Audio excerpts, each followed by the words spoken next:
everything. First of all, to everyone, Ramadan Mubarak, Muslim or non-Muslim. This is the holy month of Ramadan.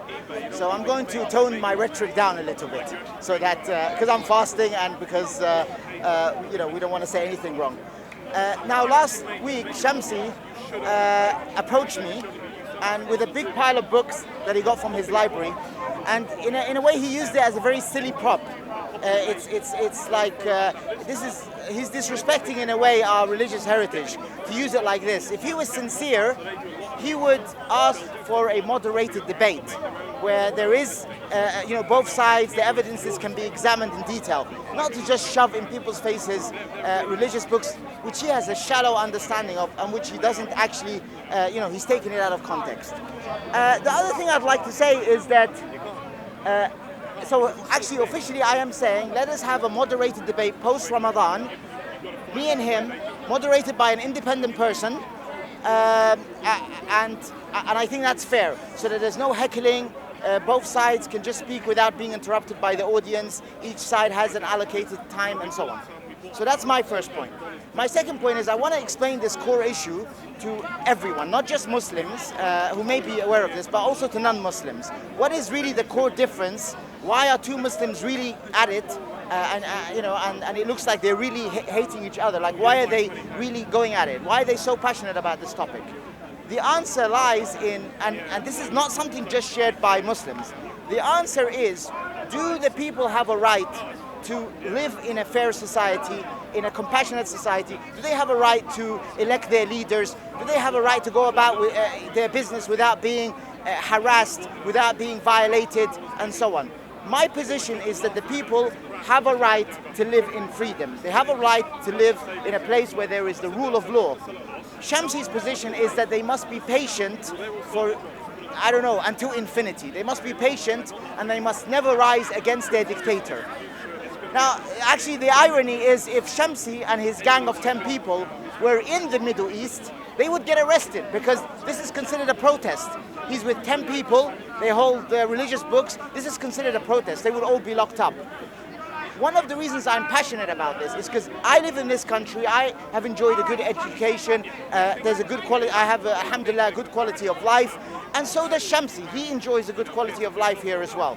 One of the great things about this country is that they can hold their leaders to account. Why would we want to deny millions of people that right? If so, why is Shamsi in this country? Why does he not, and this is an honest question to him, why does he not go to Algeria or Saudi Arabia or one of these dictatorships and live there? If he's happy for millions of people to live under dictatorship, to not speak up, because let's be honest, if this Speaker's Corner was replicated in practically every Middle Eastern country, or Venezuela, or Cuba, or North Korea, the police will come randomly firing at the people, arresting the remaining survivors and torturing them to death. So why is it okay for him to enjoy these hard-won freedoms? Let's not doubt about it. The people in this country do not tolerate oppression because they fought hard for their freedoms. Why is it okay for him to benefit from that society and not to go to a dictatorship? I know once he did say he's doing it for dawah, he's here for dawah, but actually there's no compulsion. He could do it over social media. There are plenty of Christians in the Middle East that he can debate, plenty of innovators like myself apparently that he could innovate in the Middle East. So he can go there. The other open question I have for him, because I want the debate not just be a religious debate, but a debate on the current reality on the ground, because people have to understand that context. The other question I have for him is will he condemn the revolution of King Abdul Aziz, the modern founder of Saudi Arabia? He revolted against the Ottomans. He revolted against the innovative Turks, whatever you want to call them, the innovators of Turks. Can he condemn King Abdul Aziz? Now, if he says it wasn't a coup or revolution, actually recently Sheikh Aid al-Qarni came on live TV in a moderated discussion, and he knows very well what happens when a Saudi scholar goes on live TV in such a charged environment. And Aid al-Qarni said, and the Saudi government kind of inspector or presenter, or whatever you want to call him, he agreed with him. Aid al-Qarni said the revolution of Abdul Aziz is the first and last revolution. So they agree that it's a revolution. So why is it halal for the Saudi people to have undergone a revolution against the Ottoman Empire? But it's haram for everyone else, the millions of people in Egypt and Tunisia and Sudan and so on, to undergo a similar revolution. The other thing is, what about the coup against President Morsi? He seems to avoid that. There were scholars like Sheikh Burhami, Hizb al-Nur, Sheikh Raslan, and the Saudi scholars who wanted to overthrow the elected president, Mohammed Morsi, and they did. They overthrew him because they wanted a dictator in his place, and they succeeded in that aim. What about Libya? Shamsi denies that Libya has a president. This is laughable because I quoted the UN. Well, a few days ago, President Sarraj came to number 10. He was speaking to Theresa May about the current situation and about dealing with the rebellion, the Madkhali rebellion, currently undergoing to overthrow him in Libya. Why is it allowed for him to overthrow the people he doesn't, not dictators, leaders? They all seem to be democratic, the leaders that he is against, but he says to the millions of people they should live under brutal occupation. And this is a problem that you even see in the far left. The far left, for example, they say, you know, oh, we support the Venezuelan dictatorship, but none of them would ever go live in Venezuela. We support Kim Jong, whatever, of North Korea. No, none of them would ever live. The far right, they say we support al-Assad in Syria. None of them would ever have lived or will ever contemplate living against such a brutal regime, where you will get tortured to death just for speaking out. That's the second question. The third question, and perhaps the final question, is his support of. Now, I always said that he's similar to ISIS, and I don't mean that as a rhetorical device. I really mean that. If al-Baghdadi, the leader of ISIS, took over a Muslim country, would he give him bay'ah or not? He's an oppressor, he's a tyrant. In my belief, or in my fiqh, I mean, in my ruling, he's a tyrant, don't give him oppression. I'm not compelled to give him bay'ah. According to the Madkhali position, you should obey the leader even if he's an oppressor.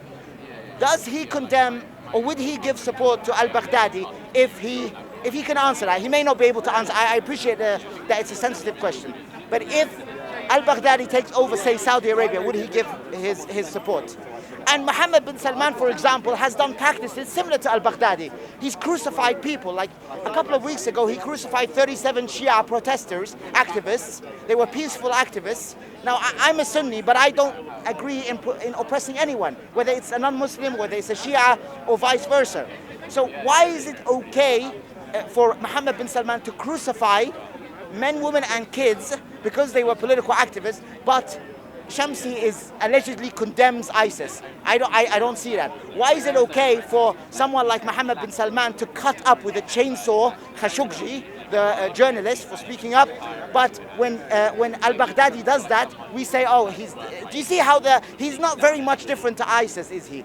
Yeah. So is he willing to condemn Mohammed bin Salman publicly for his crimes, just the same crimes that ISIS does? And if not, tell us why Mohammed bin Salman is better than al-Baghdadi, because they seem to be doing similar things.